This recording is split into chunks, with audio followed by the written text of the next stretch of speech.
जय जगन्नाथ पुरी आसले महाप्रभुंकर दर्शन कले आ समुद्र संध्या आरती देखी ना जानी नियंतु आपनकर पुरी ट्रिप टी पूरा फ्लो महाप्रभु को दर्शन करी निजे तो शांत हो गले एबे चलंतु देखिबा समुद्र केमिति महाप्रभुंकर नाँ रे निजे शांत हुअन्ते। आगुरु संध्या आरती देखितले कि ताले कमेंट बॉक्स खुला अछि। ये होछि सेही स्वर्गद्वार निकटस्थ प्रसिद्ध महादधी आरती स्थल पुरीर गोवर्धन मठर एही परंपरा वर्ष वर्ष धरी सागर को सम्मान जणाई चली आसी। अरे हाँ भाई हाँ ठीक स्वर्गद्वार सामना को ही आरती हुए।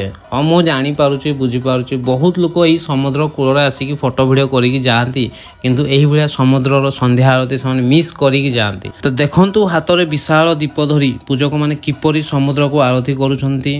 मशालर आलोक समुद्र लहड़ी नाचुची आउ चारिआडे भक्तंकर जय जयकार।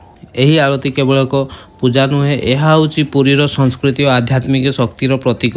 यदि आपड़ के पुरी आसुचंती तेबे यही भली दिव्य महादधी आरती को मिस करंतुनी निहाती देखंतु। जय जगन्नाथ पुणी देखा आगामी वीडियो रे। हाँ।